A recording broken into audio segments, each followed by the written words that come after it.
Oi, eu sou a Isabela. Eu sou a Flávia. E você caiu no Angu de Grilo.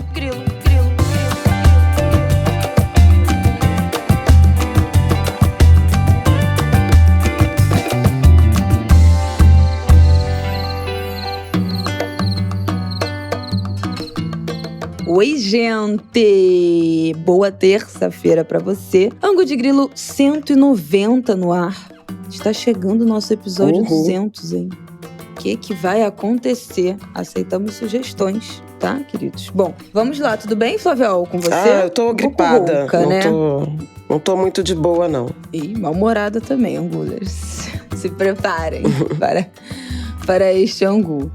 Gente, melhorei da gastroenterite, agora só ficou uma dor de garganta. Enfim, né? O outono, as maravilhas do outono, em que todas as doenças acontecem.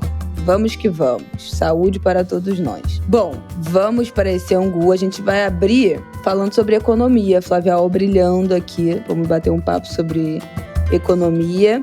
O PIB do primeiro trimestre de 2023 veio acima do esperado, cresceu. A inflação de maio caiu. O dólar está abaixo de 4,90, né? Pelo menos nessa segunda-feira, neste momento. Caiu abaixo de 5, chegou em índices baixíssimos.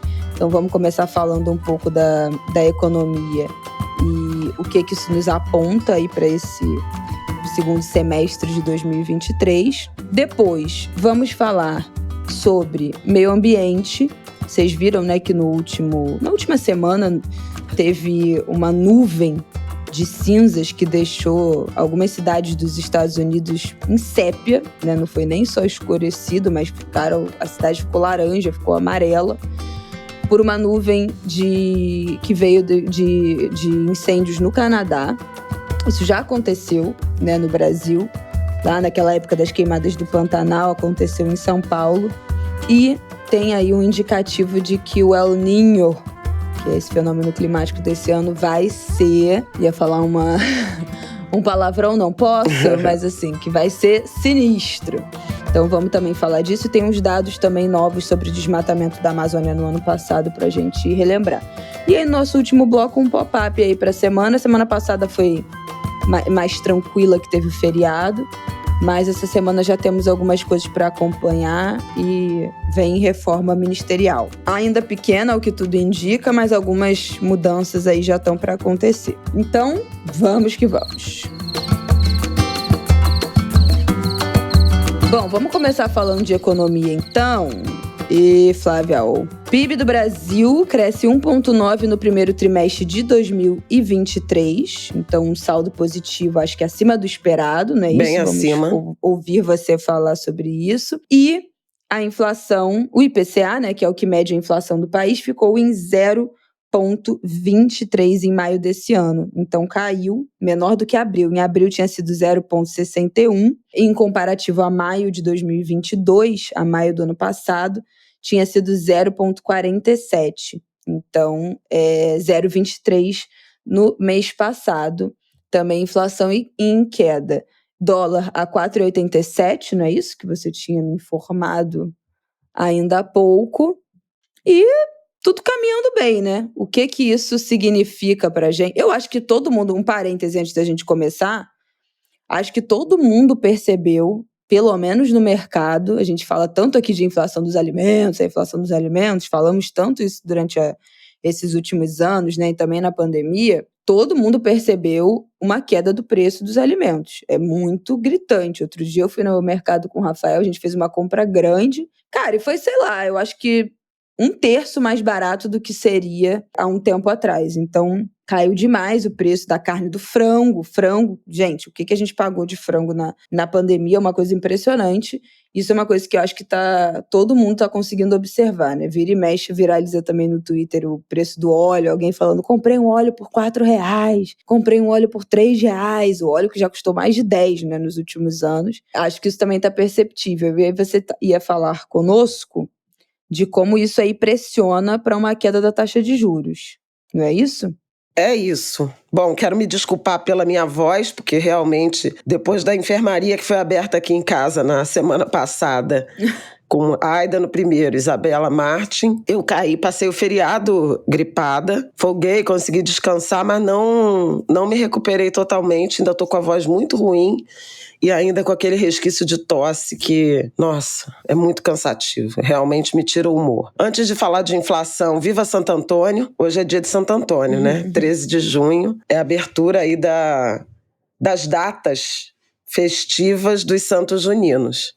Depois São João e São Pedro. É uma época que eu adoro, assim, as festas, o clima, o astral. Embora gripada, embora com essa voz horrorosa, viva Santo Antônio. Viva Santo Antônio, São Pedro e São João.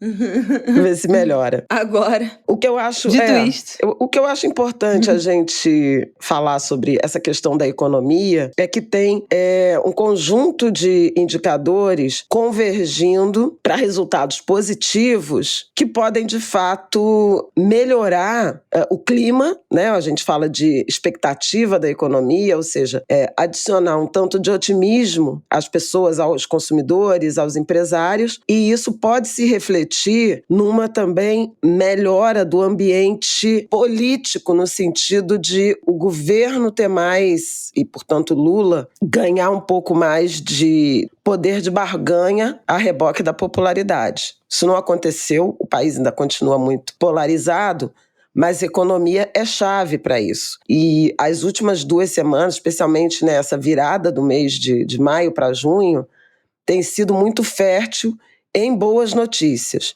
A gente lembra que maio já teve o reajuste da tabela do imposto de renda para isentar de IR quem ganha até 2 salários mínimos. A gente teve o aumento, né, a complementação de aumento do salário mínimo. O Bolsa Família já está de volta e a partir de junho já entram os adicionais por adolescente, criança de 7 a 17, né, ou 18 incompletos, e das gestantes. Isso tudo é dinheiro, mais dinheiro disponível na economia. Então, de um lado, as medidas do governo. Adicionando as medidas do governo, na semana passada também houve o anúncio, tanto da confirmação do subsídio, do incentivo para a venda de carros, que além da venda de carros, que bom, passou a incluir caminhões e ônibus, o que é mais relevante do ponto de vista da renovação da frota e das necessidades da economia, mas já tem aí anúncios, né, de carros mais baratos, esses populares que custam R$60 mil, whatever. Além disso, o ministro Haddad anunciou o Desenrola, né, o arranjo do Desenrola, que é o prometido programa, demorou, né? Prometido programa de renegociação de dívidas. Eu queria até lembrar que esse era uma proposta, né, do plano de governo do Ciro Gomes, já desde 2018 que o Ciro falava disso, dessa necessidade de um grande programa para resolver a questão do excesso de endividamento e de inadimplência dos brasileiros. O Lula acabou incorporando isso ao seu programa no ano passado e agora, finalmente, o Haddad lança, quer dizer, isso vai ser a partir de julho, mas tem alguns dados que são interessantes. O primeiro é que dívidas de até R$100 serão perdoadas. Então, na medida em que instituições financeiras e empresas façam a adesão ao plano do governo, que é renegociar com os seus clientes, né, seus devedores, e ter a garantia do fundo de crédito, de um fundo que o governo vai montar, ele terá que perdoar dívidas até R$100, tirando as concessionárias de serviços públicos. E o Desenrola vai alcançar trabalhadores, né, devedores com renda de até 2 salários mínimos, num valor de até R$5 mil de dívida.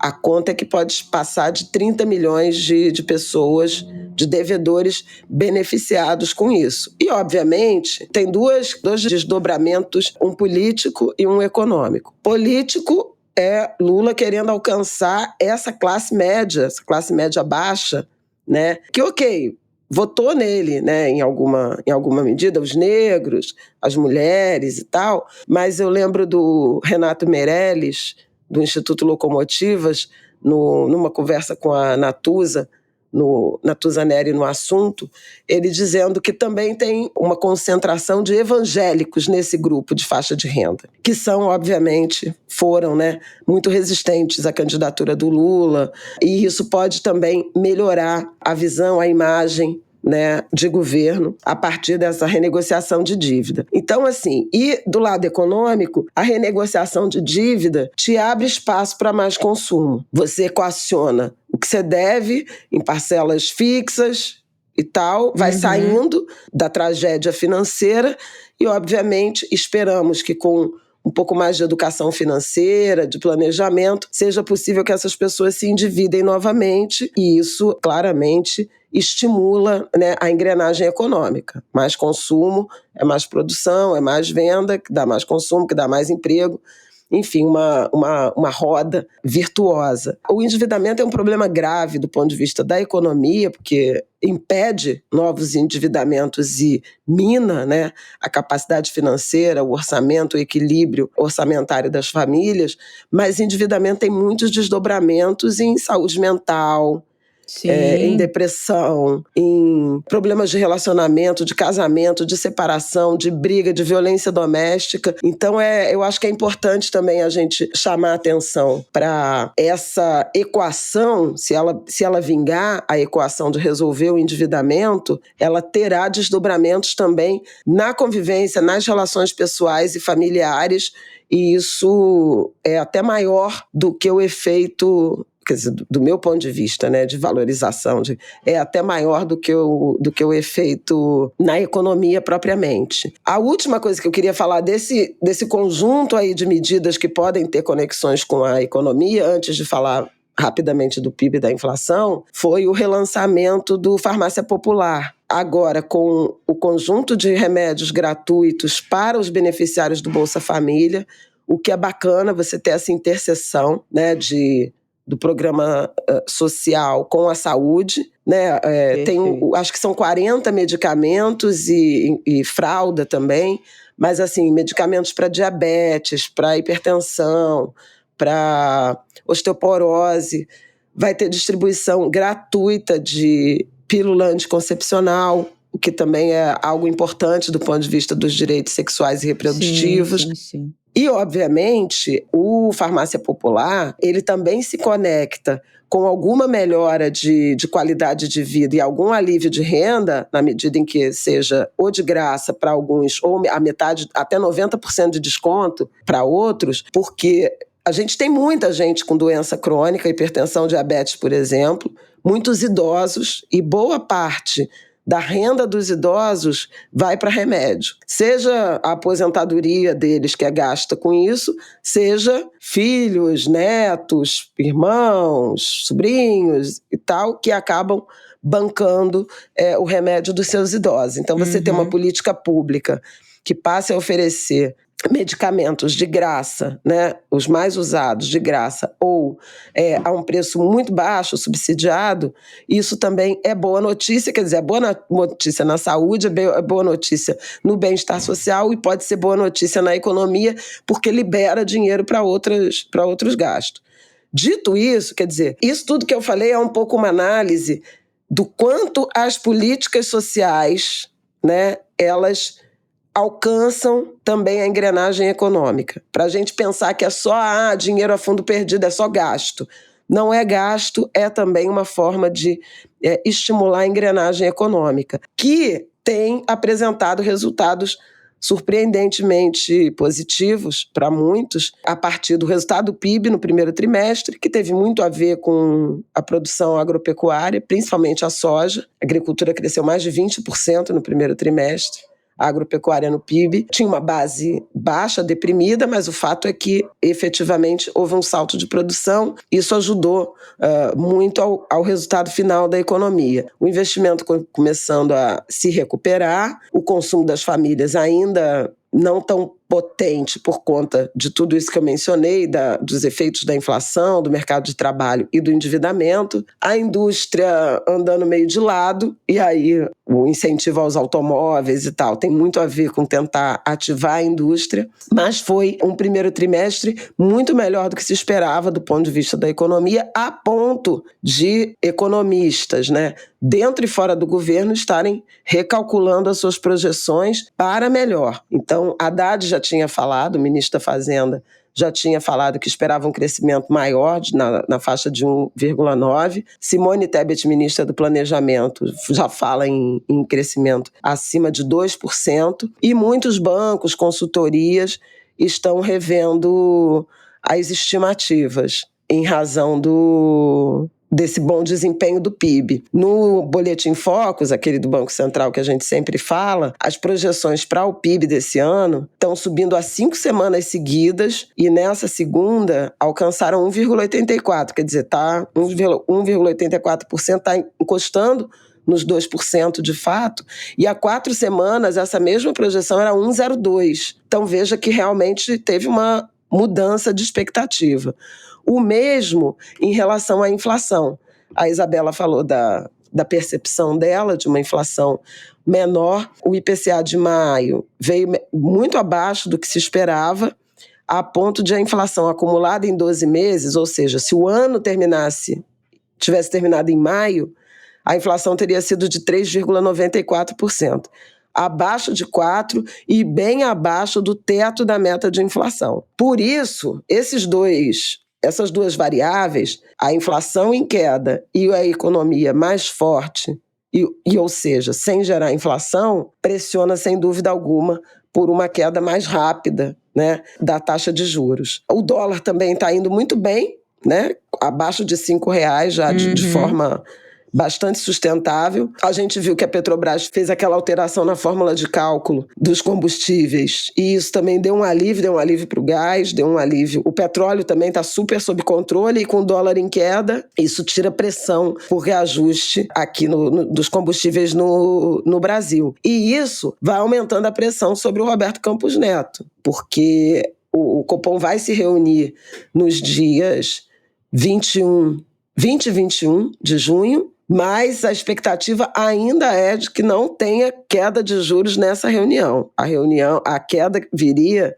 entre agosto e setembro. Tinha analista falando que os juros só começariam a cair em setembro e agora já dizem que deve começar a cair em agosto. 1º e 2 são as datas das reuniões de agosto. A taxa básica de juros, que é esse absurdo, né, em 13,75% ao ano, ela estava, pelo Boletim Focus, até a semana passada, ainda está, em 12,5% no fim desse ano.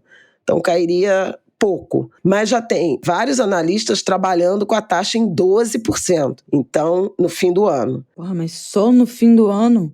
No fim do ano. É muito gradual. Mas assim, já se fala numa tendência de queda de até 1,75, quase 2 pontos percentuais de recuo esse ano. Eu acho que o Banco Central está com pouco argumento para manter essa taxa tão alta, em que pese o fato de que julho, agosto e setembro do ano passado, por conta daquelas mudanças na tributação que o Bolsonaro impôs, né, conseguiu aprovar no Congresso para seu benefício eleitoral, teve deflação naqueles meses, mas deflação só por causa da gasolina, basicamente. Então a inflação de junho, julho e agosto, de julho, agosto e setembro, deve ser maior que a do ano passado, mas um pouco para compensar aquela distorção.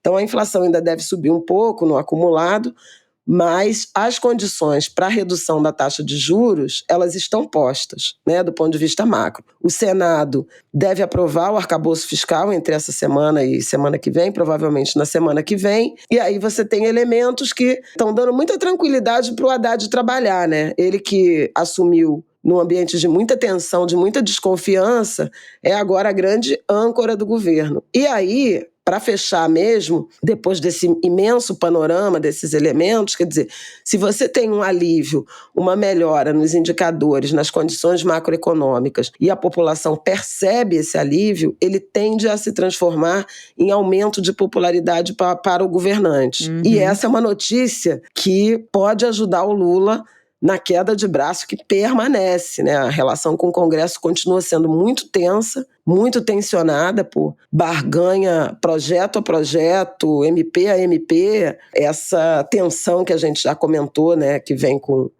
Arthur Lira em particular, mas com uma oposição em um Congresso ainda de maioria conservadora, de modo geral. Acontece que quando você tem aumento de popularidade, se isso acontecer, isso tende a aumentar o capital político do governo. Lembrando que, a partir de agosto, setembro, vai faltar um ano, né, para as eleições municipais.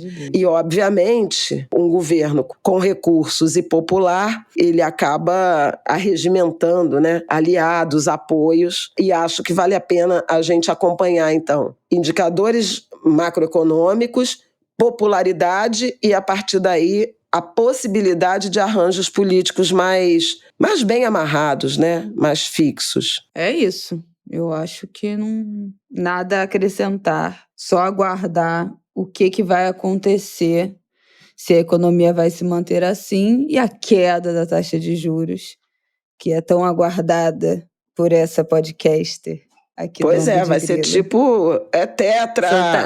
Soltar fogos aqui no Ângulo de Grilo.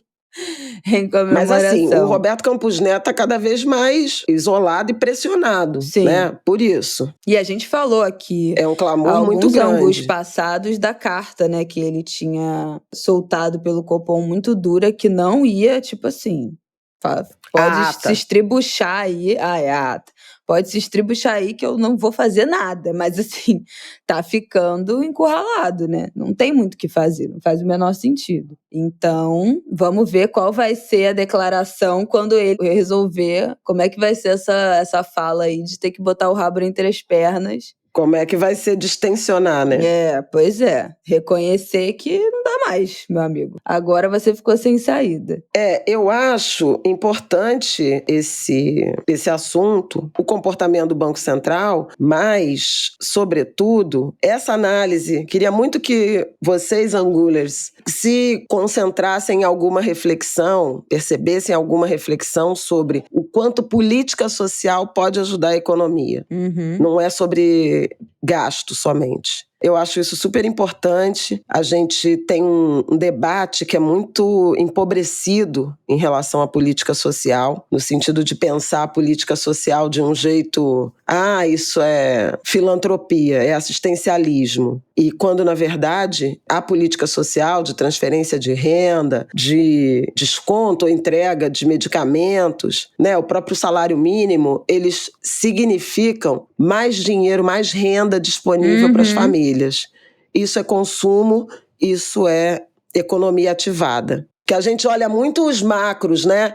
O PIB, a produção industrial, as vendas do varejo, o setor de serviços, a atividade agrícola, a inflação, e acha que são somente esses os parâmetros que devem ser observados na hora de analisar impacto econômico. Mas uma boa política social tem muito impacto econômico. Ela não vive falando aqui, minha gente, que eu sou pão dura, que eu não faço a economia girar? Tem que gastar, tem que gastar. Quem está procurando justificativa para gastar, fala que é para melhorar a economia. É para movimentar a economia. Agora, claro que assim, e tem uma diferença, né? Numa classe média que consome ou poupa, e de famílias pobres que essencialmente consomem. Sim. Né? Se é de baixa renda, você tem R$600, R$800, R$1.000 de benefício. Então, assim, na essência é consumo. Na essência é estímulo à atividade econômica. E o varejo está sofrendo muito, né? Nossa Senhora. Demais. A gente só vê, ainda hoje, a gente vê muita coisa fechando. Marca, loja, várias marcas que sobreviveram à pandemia não sobreviveram a 2022, né? Conseguiram sustentar aí, atravessar a pandemia, diminuíram as atividades, entraram em pausa esperando conseguir se reerguer em 2022 e não conseguiram, né? Encerraram suas produções, muita loja, muita escola, né? A gente já falou disso aqui, eu falei aqui no Ângulo de Grilo, né? Que a escola que o Martinho estudava fechou. E não só a dele, mas várias aqui ao redor de onde a gente mora, que tem uma oferta de fato grande, não conseguiu se sustentar. não conseguiu atravessar a pandemia e sobreviver ao pós-pandemia com as contas equilibradas. Então, os efeitos, assim, ainda são severos, né? De tudo, óbvio que não só da pandemia, mas desse contexto todo que a gente tá falando. Tá muito difícil retomar algum equilíbrio, não necessariamente na economia no macro, mas individualmente, né? Nas pessoas jurídicas e físicas por aí. O mercado ainda tá muito esquisito, né? Eu que trabalho com publicidade, ainda tá... E converso com uma galera, ainda... O negócio ainda não entrou muito no eixo. A gente está em junho, né? Geralmente o início do ano começa a aquecer, demora a aquecer, né? Porque tudo depois do carnaval, mas esse depois do carnaval, o negócio só começou mesmo a rolar no Dia das Mães. Quem não é mãe, que não faz, né, publicidade Dia das Mães, ainda tá sentindo muito, assim, que o negócio não desenrolou. Aí do Dia das Mães já passa pro Dia do Namorado. Se tu não tá namorando, tu também não faz publicidade. Né? Então, assim, tem umas datas, né, em que esses comércios funcionam que ainda tá muito desequilibrado em relação aos anos anteriores. Ainda tá tudo muito desbalanceado. Mas é isso. Vamos pro nosso segundo bloco? Bom, vamos então falar de meio ambiente. Na última semana, eu acho que todo mundo viu, né, as fotos, principalmente de Nova York, que ficaram... Gente, marrom, não tem outra descrição. Parecia que você tirava uma foto normal e parecia que estava em sépia. Eu nem sei se os jovens do ângulo de grilo, mas a geração Z que ouve o ângulo de grilo sabe o que é sépia, né? Também vale esse pop-up aqui, essa explicação, que sépia era uma coisa que a gente chamava um modo de...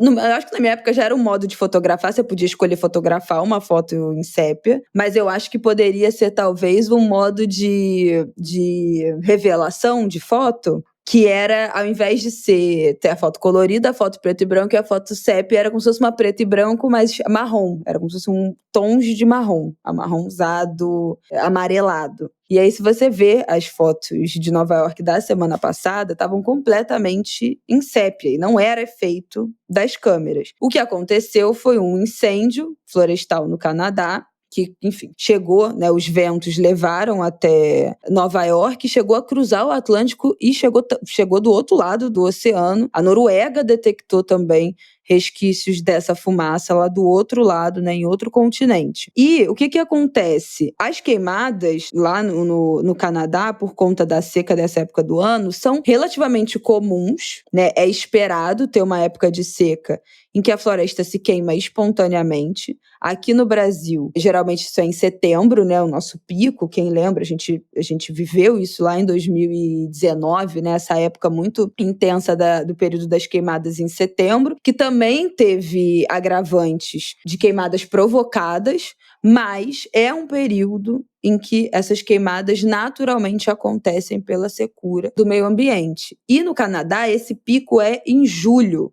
Costuma ser em julho. E a gente está falando aqui de um mês de antecedência, né? E isso já aconteceu nessa intensidade. Quem também lembra que naquela época das queimadas do Pantanal, aconteceu a mesma coisa em São Paulo, né? Teve um dia que São Paulo escureceu às 4 horas da tarde por conta dessa fumaça que migrou por essas mudanças, né, de vento, pressão atmosférica, essas névoas vão se espalhando. E aí a grande questão, que eu acho que é o ponto da gente debater e ficar alerta, né, que os institutos de meteorologia já estão começando a alertar a população global, é que tudo indica que em 2023 o El Niño, que é um fenômeno meteorológico, falarei a seguir do que se trata, mas muito provavelmente ele terá uma das ocorrências dos anos mais intensos dos últimos 70 anos. Para quem não sabe, o El Niño é o aquecimento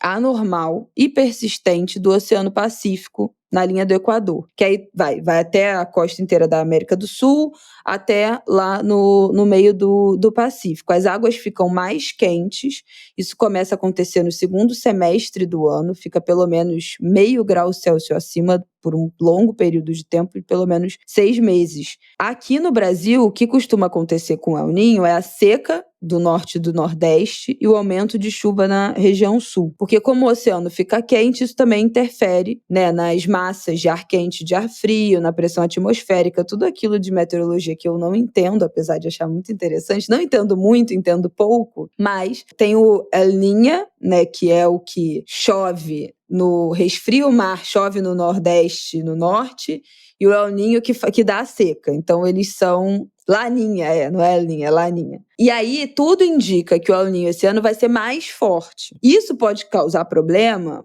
para todo mundo. É importante dizer que esses cientistas, né, os meteorologistas, apontam que o agravamento desse El Niño desse ano é a influência humana, né, um desses fatores, não tem jeito. Gases do efeito estufa, especialmente da queima de combustível fóssil, desmatamento agropecuário. Então, aumenta a temperatura média da Terra e é potencializado, né, por tudo isso. E aí, enfim, derretimento da geleira, aumenta a elevação do nível do mar, mais calor, desequilíbrio térmico, mais seca e, ao mesmo tempo, mais enchente, mais furacões também, ciclones, que era uma coisa que era muito raro, né, de acontecer no Brasil, tem acontecido com mais frequência, não com muita frequência, mas com mais frequência nos últimos anos. E aí, nesse caso, em que o apontamento principal do El Niño na atuação no Brasil é a seca no norte e do nordeste, esse é um mega ponto de atenção, né, gente? E pode se estender, inclusive, para o sudeste. Aí depende de umas particularidades, né,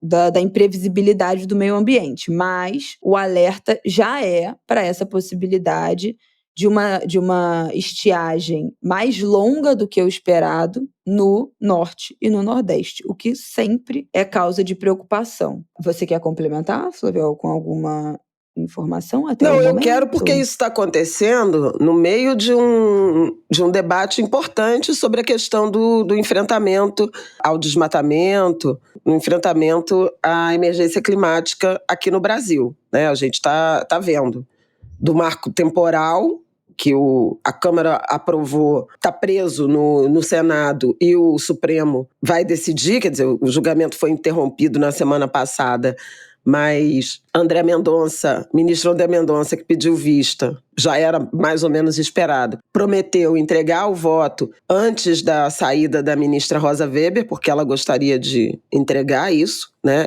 Ela se aposenta em setembro. E marco temporal tem tudo a ver com o enfrentamento à emergência climática, porque as evidências são de que territórios indígenas, eles são protegidos, né? O desmatamento, ele ocorre sobretudo em áreas não demarcadas, áreas públicas, terras públicas não demarcadas, e tem uma correlação entre território indígena demarcado, formalizado e preservação da floresta.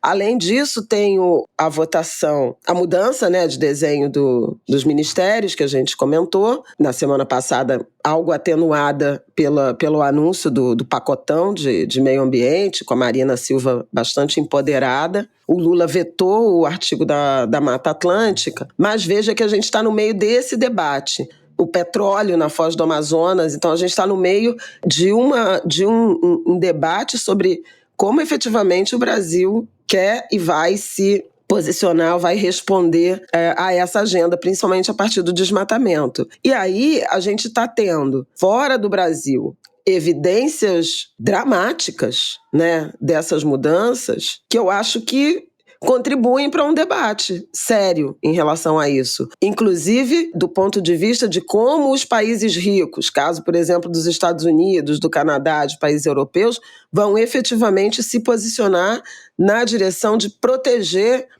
florestas, recursos naturais, nos seus próprios territórios, mas, sobretudo, nos países mais pobres que estão sofrendo mais intensamente com esse processo. O racismo ambiental é uma realidade. Aliás, eu quero chamar a atenção para a fala linda da Tux, da Tuane, do Perifa Connection, que ela participou na segunda-feira passada lá do lançamento do plano de meio ambiente, e ela fez uma fala muito forte a partir da agenda da juventude, né, encontrando a agenda do clima, do enfrentamento ao racismo ambiental. Muito legal, vale a pena assistir. E a gente ainda vai ouvir muito falar da Tux.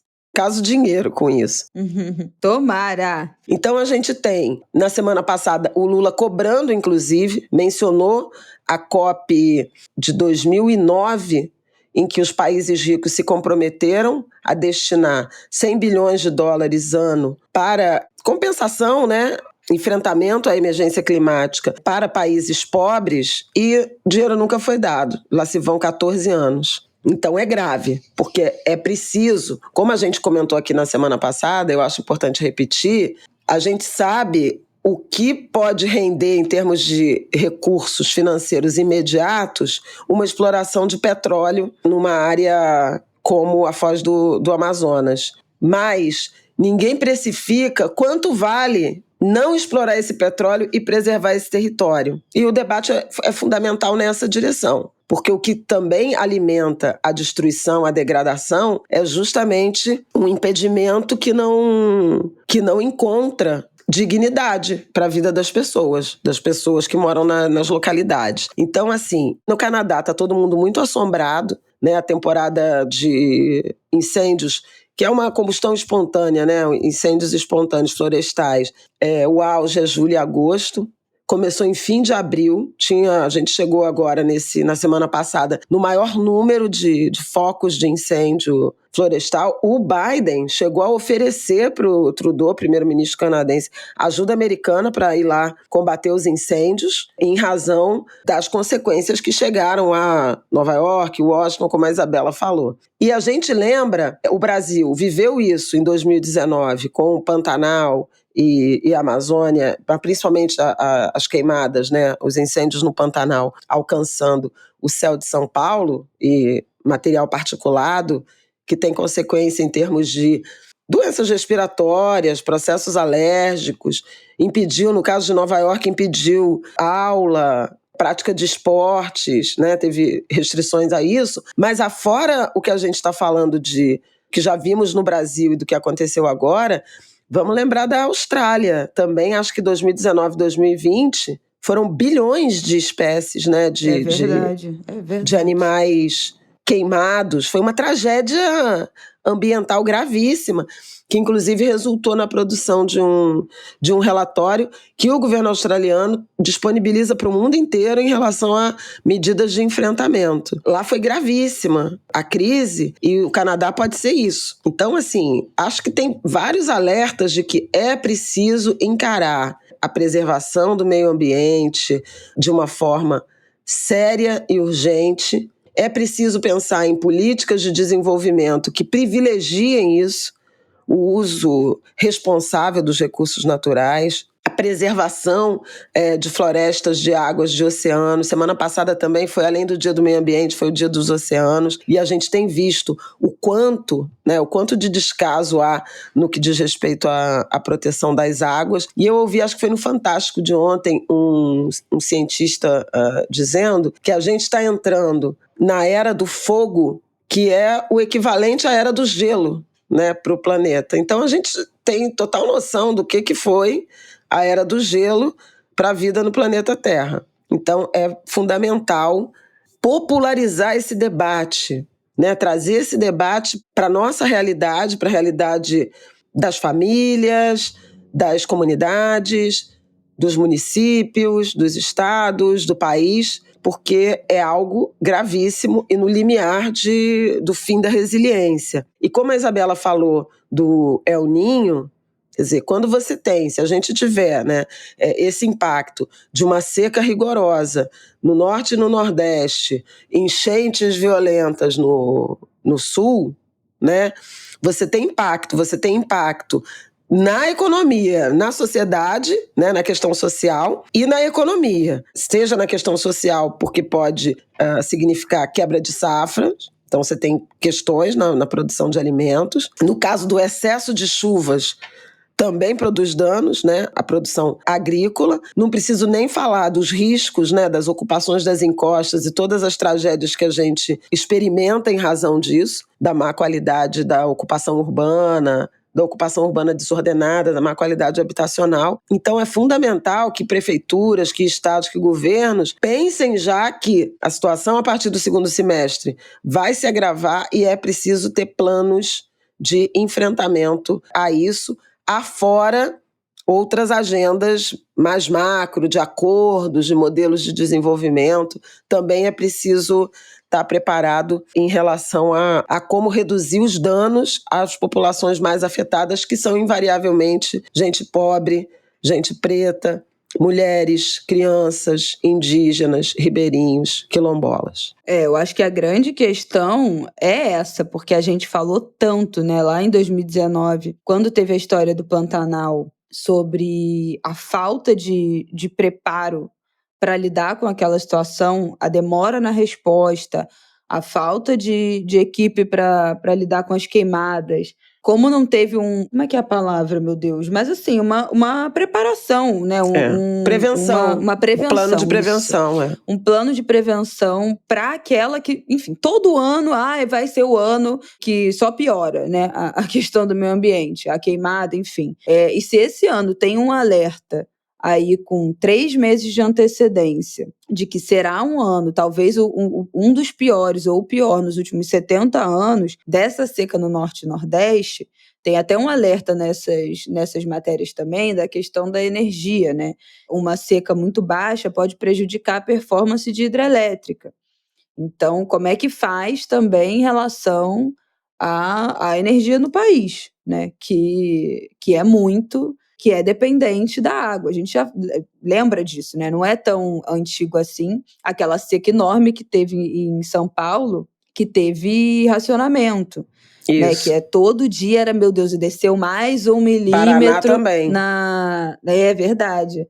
Eu acho que é mais recente ainda, né? Paraná, acho que São Paulo tem mais tempo, assim. Mas todo dia era o acompanhamento de como é que estava a represa, porque não chovia, tinha que chover na nascente, tinha que chover na represa, e só chovia em outros lugares. Então a gente está sendo alertado com alguma antecedência. Não sei se a antecedência é necessária para montar uma grande estratégia, né, governamental, mas não será surpresa se chegar setembro ou agosto, até antecipadamente, nessa época de seca, dessas queimadas espontâneas, se for muito pior do que os últimos 2 ou 3 anos.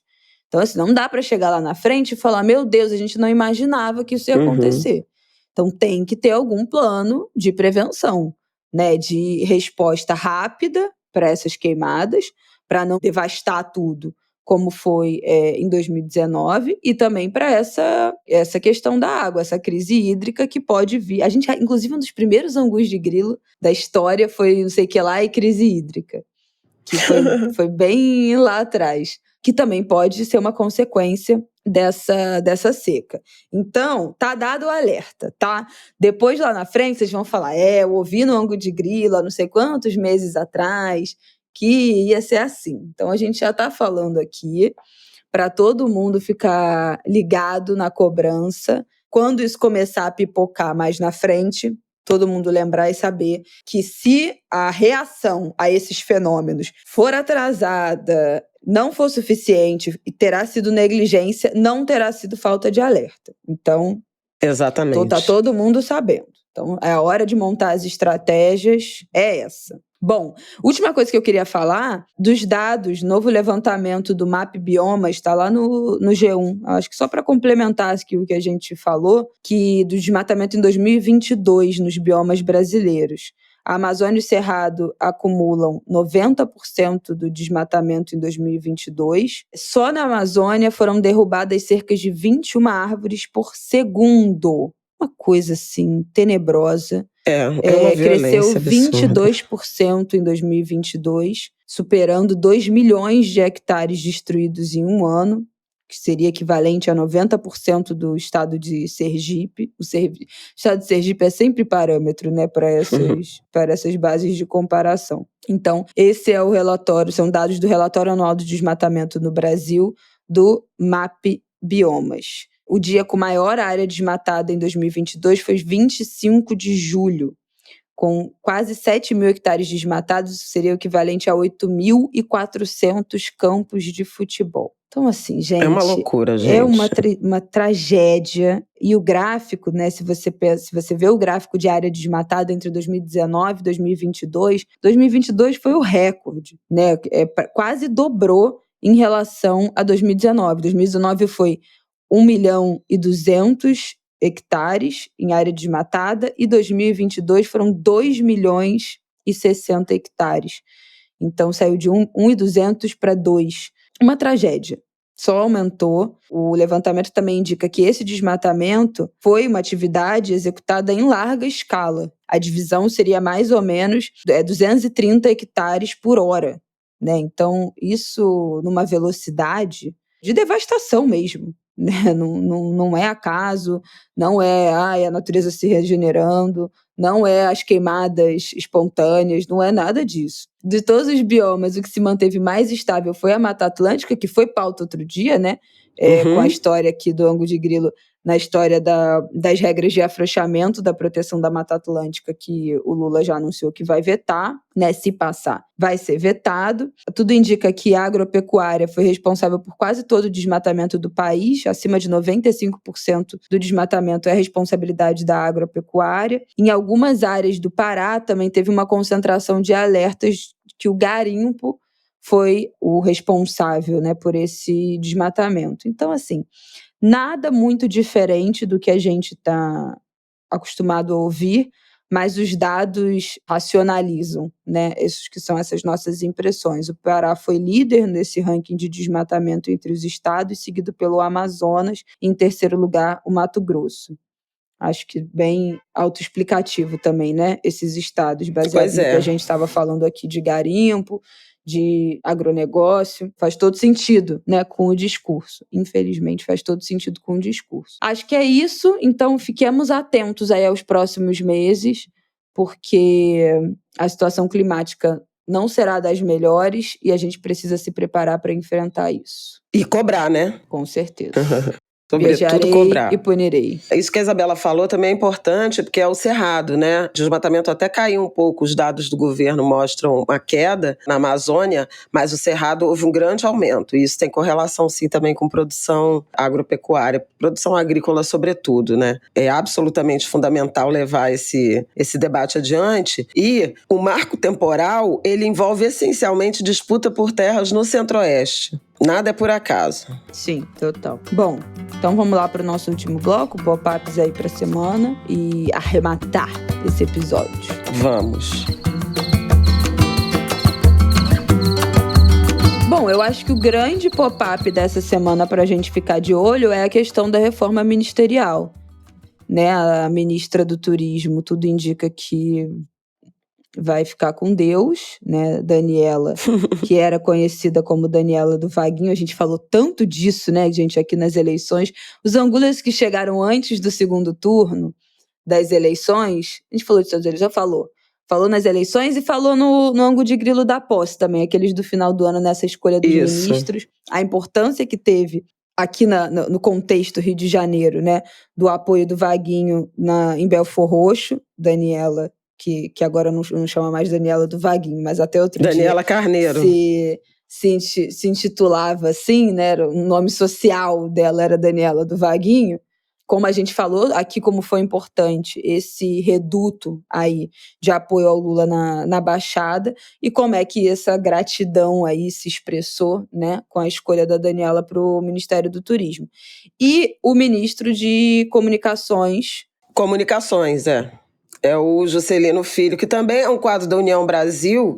E que tá todo enrolado. Foi o primeiro escândalo, né? Exatamente. De ministro foi o primeiro do governo. Escândalo. Já tá todo enrolado. Isso aí tá sendo empurrado com a barriga aí faz tempo. E parece que agora a situação vai se resolver. Ou se bagunçar ainda mais. No centro desse debate aí em relação a uma possível reforma, alguma mudança ministerial, está a União Brasil.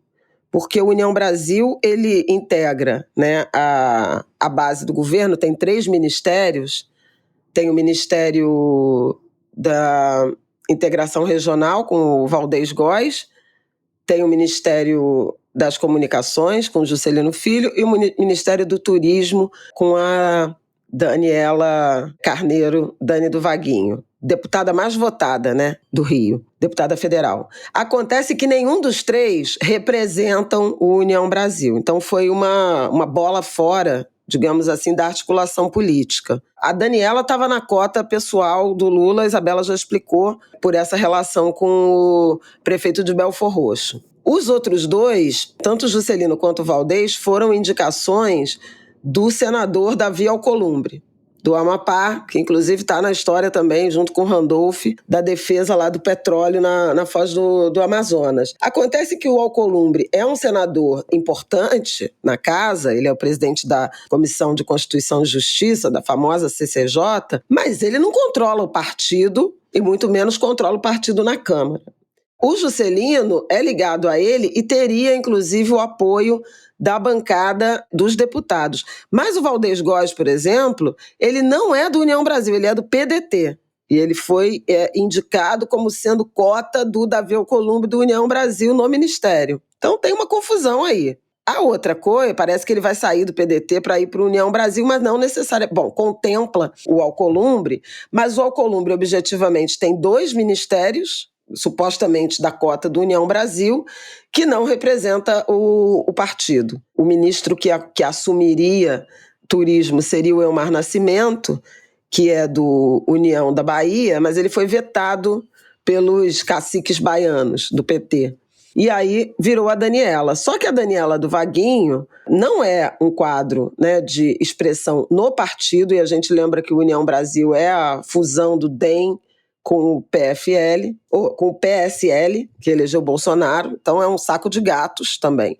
Embora toda a direita, mas é um saco de gatos à direita e à extrema-direita. E aí, quando rolou aquela tensão toda do emparedamento do Lula, a gente já falou isso em outros angus, apareceu essa demanda de uma reforma ministerial que contemplasse verdadeiramente a União Brasil para que o partido seja mais leal ao presidente. Qual é a questão que envolve a Dani do Vaguinho? O Vaguinho saiu do União Brasil nesse intervalo. Ele saiu e foi para o Republicanos, aqui no Rio. Misericórdia. E tanto ela quanto outros parlamentares da base do União Brasil pediram ao Tribunal Superior Eleitoral para também sair do União Brasil na direção do Republicanos. Mas eles precisam de autorização porque o candidato, né, só é dono, o político, né, só é dono do seu mandato na eleição majoritária. Então, senador, governador, prefeito, até presidente podem sair de partido quando quiserem. As eleições, os parlamentares eleitos, pleitos proporcionais, não podem, porque aí é o partido. Tanto que rolou a história lá da tensão, quem seria o sucessor do Deltan Dallagnol, né? E acabou que ficou mesmo com o Podemos. É a estranha situação em que um partido tem um ministério, mas o ocupante desse ministério ou não está no partido ou está saindo do partido. É isso que está gerando uma enorme confusão, porque aparentemente o Lula está decidido a fazer a troca. O Vaguinho está reclamando muito, está nada satisfeito, acha que é um erro do presidente se render e tal. Mas é o que tende a acontecer para que se tente formar um agrado para o União Brasil na Câmara, para que se tente formar uma base mais consistente, porque a base do governo está completamente fluida, né, do ponto de vista da votação. E o União Brasil é um partido importante, acho que ele tem 59 deputados. Então, faz diferença, né? Numa votação, esse partido está alinhado. Além disso, tem o Arthur Lira ainda tentando queimar os ministros da articulação política. Então, assim, ele chegou no noticiário da semana passada, acho que foi a Sadi que apurou isso, André Sadi, sugerir ao Lula que tire o Rui Costa e o Padilha e bote o Haddad na articulação política, na Casa Civil ou na articulação política, enfim. Aparentemente, o Lula não está disposto a mexer nesses ministérios que estão com os dois petistas, né? Mas a pressão é imensa por redesenho no ministério para tentar apaziguar a relação do governo, do presidente, com o Congresso Nacional. Por isso que eu falei que, eventualmente, uma melhora no cenário econômico com aumento de popularidade pode ajudar o governo nessa direção, porque aí o Lula fica... O Lula e o governo ficariam mais fortes na queda de braço. Mas, por hora, o bombardeio continua. Clima ameno. Clima de férias. Gente, Super. Não tem um pop-up que eu quero falar aqui para finalizar o nosso episódio? Estive em Inhotim, no feriado. Fui para BH na quarta-feira e fui quinta, sexta e sábado da semana passada para Inhotim, para o Instituto Inhotim, que é o maior museu a céu aberto do mundo. É isso mesmo? Foi o que os meus amigos me falaram. Se for mentira, eu caí na fake news. Mas, então, o Flávio Alves está confirmando que é o maior museu a céu aberto do mundo. São 25 galerias, se eu não me engano. Mais, enfim, dezenas de obras, destaques botânicos, jardins temáticos, um paisagismo inacreditável. Fica em Brumadinho, né, em Minas Gerais. E foi maravilhoso. Eu amei. Eu acho que vale a pena demais. Quero deixar essa indicação aí de programa de rolê, de viagem. Foi lindo, assim. Muitas galerias novas, exposições novas, que foram incríveis. Tem uma exposição agora que é do Abdias, sobre o Abdias. Então tem uma galeria que está com uma exposição grande até, com quadros do Abdias, mas também com a história dele de vida. E tem um novo pavilhão também de arte negra. A gente chegou a falar disso aqui? Não sei se a gente chegou a falar disso aqui. Mas um pavilhão de arte negra com artistas incríveis. Vários deles que estão expondo.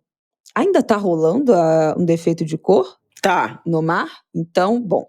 Vários desses artistas também têm obras na exposição Defeito de Cor, lá no Museu de Arte do Rio, que a gente já falou aqui no Ângulo de Grilo, há muito tempo. Então, se não der para Inhotim, se você é do Rio, ou se você vai viajar para o Rio agora nessas férias, não vai dar para ir para Inhotim, vai lá no mar ver a exposição de um Defeito de Cor, porque vários desses artistas que estão expostos lá no pavilhão de arte negra de Inhotim tem trabalhos nessa exposição primorosa que a gente já falou aqui. Rosana Paulino, Kika Carvalho, acho que Larissa de Souza, Silvana Mendes, que tem colagens incríveis. O próprio Abdias, né? Tem também. O próprio Abdias.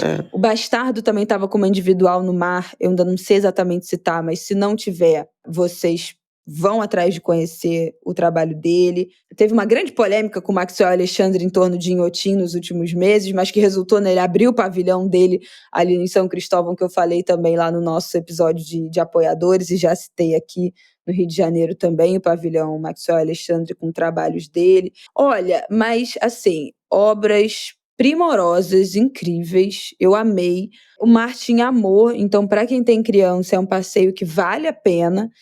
Tem 2 galerias especialmente que ele gostou muito, que foi a Cosmococa, que tem balão, tem bola, tem umas coisas assim que para criança é super divertido, especialmente para criança da idade dele que ama bola. E a galeria aquela que tem as letrinhas, meu Deus, é Marilá Dardot. Galeria Marilá Dardot, que são aquelas que tem vasos de cerâmica em forma de letras, que aí tem terra, você pode plantar nos vasos, você que faz ali os nomes, né? Monta o seu nome. O povo sempre tira foto disso quando vai a Inhotim. Martim amou, ficou fazendo a plantagem dele, como ele chama. Ficou lá tirando a terra do vaso, regando com regador. Então foi maravilhoso, ele adorou. Uma vista linda. Essa galeria, então, tem uma vista, assim, maravilhosa. Tudo muito agradável. Nossa, foi incrível. Recomendo demais. Toda quarta-feira é de graça a entrada em Inhotim e também no último domingo do mês. Tem meia entrada, claro. O passaporte de 3 dias inteira é R$120. Então, são R$40 por dia, né? Se você vai 3 dias seguidos, que foi o que a gente fez. Dá super para fazer em 2 dias, chegando na hora que abre e indo embora na hora que de 9h30 às 5h30, em 2 dias você consegue fazer com calma, parando para almoçar, vendo as coisas legal. Não recomendo ir um dia só. Eu acho que um dia só é muito pouco. Então, pelo menos 2 dias. Mas foi incrível. Era uma viagem que a gente já queria fazer há muito tempo. E é realmente isso tudo que falam. E ótimo para criança, ótimo para adultos, tem carrinho interno, tem acessibilidade. Então, deixo aí essa indicação. As férias de julho, né? Estão chegando. Fica aí uma indicação de viagem no Brasil que mistura arte e ar livre e é viável com criança, e essa equação aí que a gente tem que fazer para equilibrar tudo.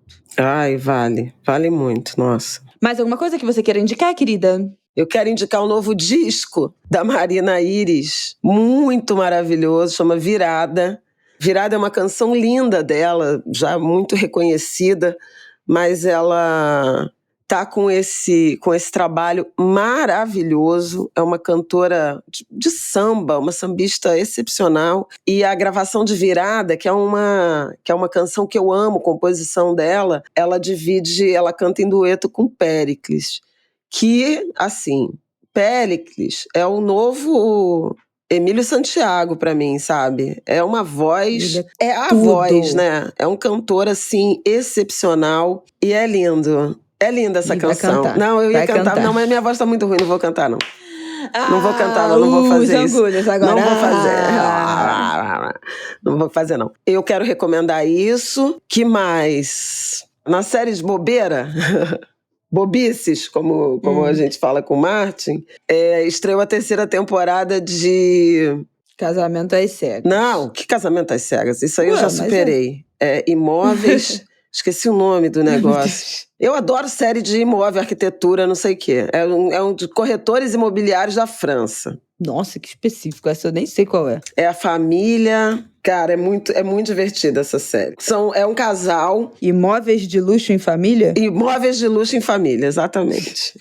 Eu nunca ouvi isso, Não, gente. E você passeia por Paris. Nossa, já vi as 2 primeiras temporadas. E ontem, por acaso, eu entrei assim para dar uma respirada, vi que chegou a 3ª temporada. Tem um pouco dos dramas familiares dele, que são pouquíssimos, né? Imagina, uma família de uma classe média altíssima na França. Eu quero esses dramas familiares. Mas é uma família, enfim, tem várias questões. Um é casado com uma mulher da uma filipina. O outro é uma... Eu acho que é caribenha, da América Central, algo assim. Enfim, mas os imóveis, gente... Porque eles vendem é pra gente rica, né? Imóvel eles falam assim, de 200 mil a 20 milhões de euros. Mas a maioria dos imóveis são 5 milhões de euros, 10 milhões de euros. Meu Deus. Cara, e aí você vê os imóveis... E assim, é muito louco isso, porque... Enfim, é tudo de uma absoluta futilidade. Mas eu sempre penso em implicações mais afeitas à nossa desigualdade, a questão dos espaços, né? Então, você tem assim, o cara vai vender um apartamento de 5 milhões de euros e fala assim, essa sala aqui é uma sala excelente que tem 70 metros quadrados. 2 salas de 70 metros quadrados. Que aqui num rico brasileiro, 70 metros quadrados, né? Mal é um quarto, né? É muito interessante como nesses lugares, tipo a França, tipo, né? Paris em particular, Japão, Nova York, um apartamento top do top do top tem 200 metros quadrados. Que loucura. Né? E também é muito diferente da que a gente já assistiu, que é aquela Selling Sunset. Você assistiu? Que é a das casas lá de Los Angeles, da Califórnia. Ah, que aí é tudo palácio. Que é tudo imenso, né? São todas mansões lá em Beverly Hills, em não sei que lá, Hills... Que aí são essas coisas, tipo, sei lá, 1.000 metros quadrados, pelo menos. E eu acho muito impressionante, assim, você acompanha essas rotinas, são pessoas que negociam coisas muito ricas e tudo mais, você não vê uma empregada, entendeu? A nossa tradição do trabalho doméstico é um negócio também impressionante. A mulher vende imóvel de 5 milhões de euros e tá ali fazendo... o jantar, sabe? Improvisando o jantar. E ao mesmo tempo, como eles trabalham pra caramba, mas de vez em quando vamos jogar um golfe, sabe? Tem várias questões culturais assim que me atravessam muito em relação a uma vida orientada ao trabalho e tal. Tem várias coisas dos novos ricos, né? O quanto esse mercado de luxo vai migrando. E eles falam muito de artistas. Tem essa 3ª temporada tem um jogador de futebol que foi o goleiro da França que ganhou a Copa. Então até eles vão visitar a casa do cara e tem a Copa do Mundo e eles ficam super emocionados porque o francês adora futebol. O cara mora em Londres, está procurando uma casa de 20 milhões de euros ou libras para morar com a mulher e 3 filhos e tal. Artista, atleta e os caras da tecnologia. Inclusive, esse episódio foi muito interessante. Essa temporada tem um episódio muito interessante que eu vi ontem, que é um moleque de 23 anos que começou a brincar com criptomoeda 10 anos atrás. E aí um dia ele aparece e liga pro sujeito falando: eu quero comprar um imóvel para investir, um imóvel de 2 milhões de euros com criptomoeda. Então o desafio é achar alguém que tope vender um imóvel em criptomoeda, e aí é o primeiro negócio que eles fazem. Ele faz uma live, aí tem o negócio da tecnologia, ele faz uma live com um americano e vende um apartamento de 22 milhões de euros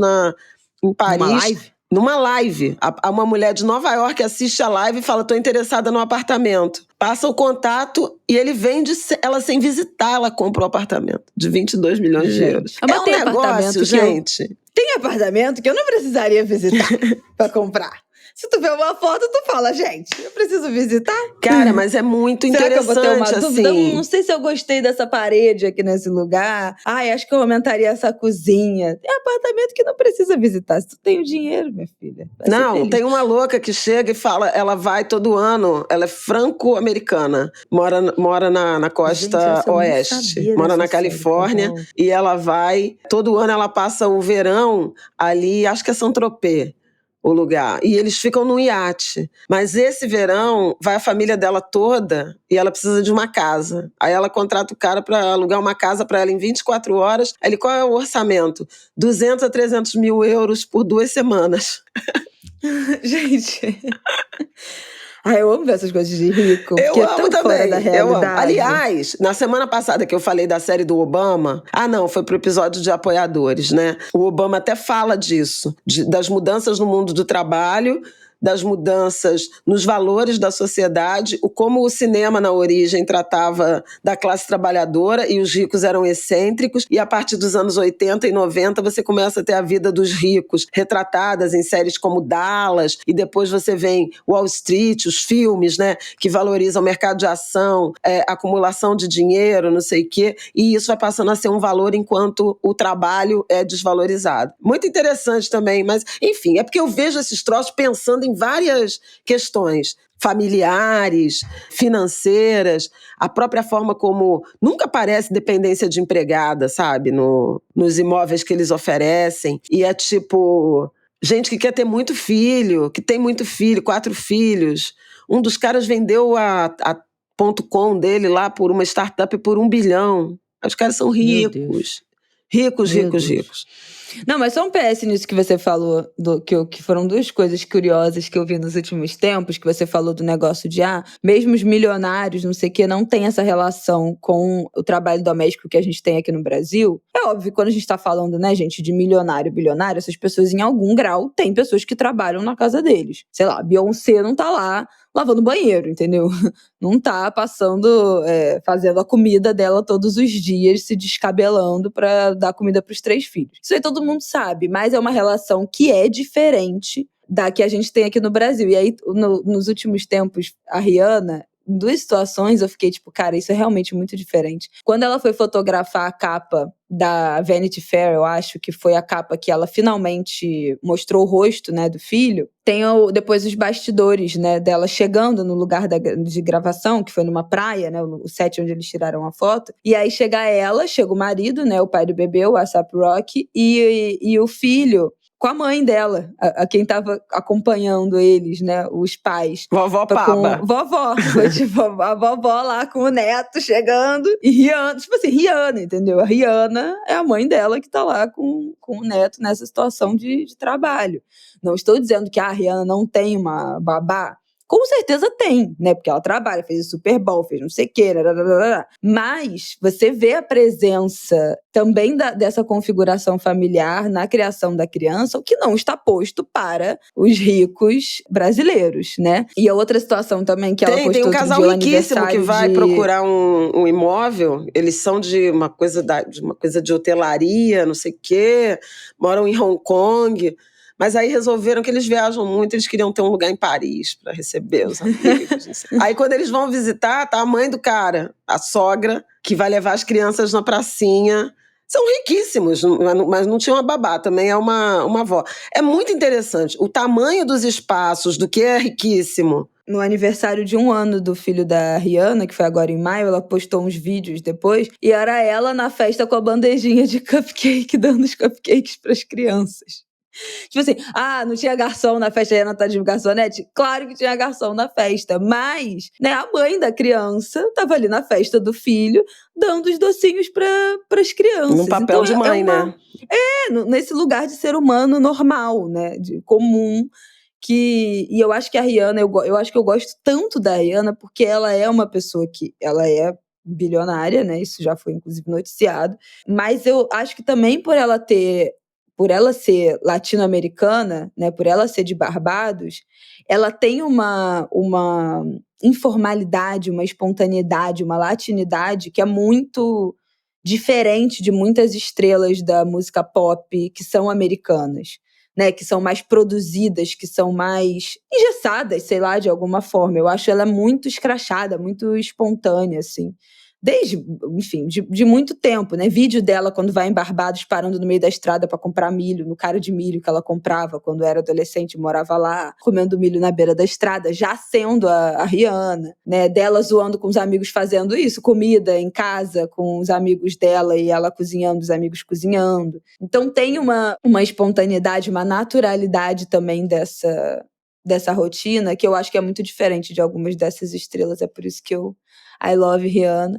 Não vou me estapear por ingressos de ninguém, mas se a Rihanna um dia fizer uma turnê, gente, eu vou acampar, eu tô lá. Eu vou estar lá acampada, eu vou acampar na porta da venda de ingressos, vocês me esperem. Não fui pra Europa ver Beyoncé, mas vou pra Europa ver Rihanna se ela fizer uma turnê um dia. Vou ser dessas que viajam pra ir a show. Mas enfim, quem quiser ver uma bobagem e pensar sobre essas coisas, sobre essas diferenças culturais, e a começar pelo tamanho dos imóveis, isso me impressiona muito. Eu vou ver, fiquei interessada nessa série. E saiu temporada nova também de Queer Eye americano. Você não vê, né? Não. Ai, gente, você ia gostar. Cara, eu acho muito, muito divertido. Essa coisa do tamanho dos imóveis, do aproveitamento dos espaços. E no fim do mês tem segunda temporada de And Just Like That, né? Aí é dia 22, eu acho. Semana que vem.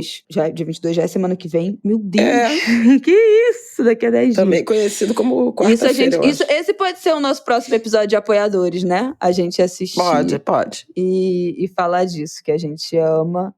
Falamos muito do And Just Like That na primeira temporada ano passado. Pode ser o nosso próximo episódio de apoiadores agora de junho, que a gente tá devendo ainda mais um, né? Bom, é isso, gente. Um beijo, tchau. Boa semana pra vocês. Pois cuidem-se bem, viva Santo Antônio, parabéns aos namorados, as namoradas, as namoradas. Bom final de semana, boa festa junina aí pra todo mundo, o calendário está oficialmente, né, aberto já. Então aproveitem muito. Nossos angulers do Nordeste nos mandem atualizações, informações, fotos das festas juninas, por favor. Extra. No Rio de Janeiro. Extra, sabatina de Cristiano Zanin marcada para quarta-feira da próxima semana, dia 21 de junho. Então ainda não será no próximo Angu que a gente vai falar disso, mas vai ser o nosso pop. Já fica o pop-up do nosso próximo Angu que vai ter esse pop-up. Basicamente é isso. Então tá bom, minha gente. Beijo, boa semana gente. pra vocês. Um beijo. Até terça-feira que vem.